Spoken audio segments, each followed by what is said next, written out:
Bila sakit, ambil tapak tangan. Makcik ada breast cancer. Ambil tapak tangan, letak. Baca Ya Latif, Ya Latif, Ya Latif, Ya Latif, Ya Latif. Berapa kali Ustaz? Kok sukalah. Ya Latif ini, fadilat dia tuan-tuan, meredakan kesakitan, menghilangkan kesakitan. Nama dia painkiller, nama dia. Tak payah nak telan painkiller. Ya Latif, Ya Latif. Jadikan amalan zikir seharian. Nombor 3, yang ketiga. Ni nama dia air minuman. Makcik, pakcik, abang akak yang ada kanser dan sebagainya tadi, nak minum air, ambil air, letak. Nak makan beras, letak beras, letaklah sebuah makanan, bacakan kepada makanan tadi surah Ar-Ra'du. Sampai habis satu surah. Dan makan, minumlah yang kita dah baca dengan surah Ar-Ra'd. Jadikan amalan kita. Masa tuan-tuan nak buat tawaf, di sini lampu hijau. Tiang hijau, lampu hijau. Kita nak masuk niat tawaf. Ni hijir. Hajarul Aswad. Yang ni lampu hijau. Bila tuan-tuan niat saja tawaf, tuan-tuan mula membaca surah Al-Fil. Alam tara kaifa fa'ala rabbuka bi ashabil fil. Berapa banyak nak baca Ustaz? 1000 kali. Sepanjang tawaf.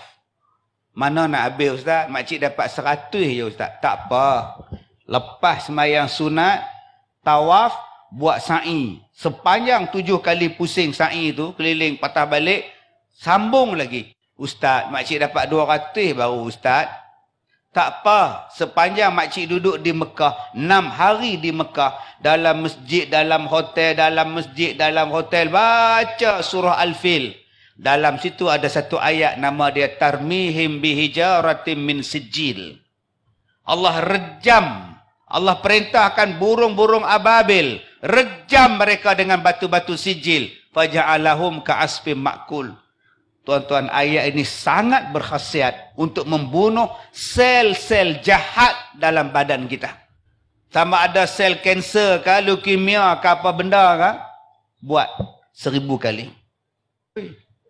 Makcik duduk di rumah, lepas sembahyang, baca 1000 kali. Tuan-tuan, di sini ada yang kena kanser, tumor, leukemia, sis, ketumbuhan. Jadi saya nak ajar pada tuan-tuan, jadi kalau anak kita, siapa-siapa pun yang ada penyakit yang saya sebut tadi, seboleh-bolehnya pergilah umrah. Saya bawa 2 orang penyakit kanser.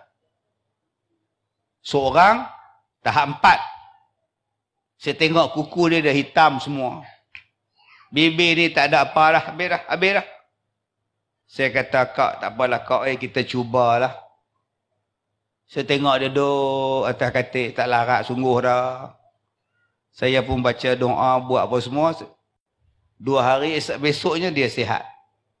Saya kata, abang, buat pergi umrah cepat. Jangan tangguh-tangguh. Bawa anak menakan abang ni pergi umrah.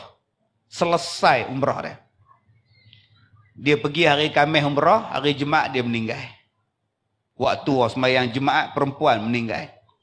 Yang makcik seorang lagi pula, tahun lepas dia ikut saya dah. Tahun ni dia ikut lagi. Saya tanya, Pak, siapa mai? Dia kata, Ustaz, saya dah lega dari kanser. Pulih sepenuhnya Ustaz. Saya mari sebagai tanda syukur pada Allah. Tuan-tuan, bulan 8 yang lepas, ada satu perempuan, umur dia 50 tahun, dia ada kanser di breast dia, dan ada kanser di otak dia. Doktor nak potong buang kanser dia. Doktor nak belah kepala dia. Dia main jumpa saya, dia telefon, minta saya datang melawat dia. Saya pergi. Saya kata, sabar sat dulu kak. Lah ni kak buat macam ni, kak buat macam ni, kak buat macam ni. Sabar sat dulu. Buat kemo dulu kak. Pergi hospital, buat kemo. Tak usah duduk belah lagi. Mana nak cari spare part kak kalau kak buang. Buat kemo. Dia sempat buat kemo 3 kali. Dia hantar mesej pada saya 2 minggu lepas. Tuan-tuan, dia kata, Ustaz, alhamdulillah, yang di sini dah tak ada, yang di otak pun dah tak ada. MRI dah buat, CT scan dah buat, tak ada kanser dah. Saya kata, habis tu, kemo kena buat lagi. Doktor kata, kena buat lagi lah, cukup ke 6 kali. Buatlah, ikutlah cakap doktor.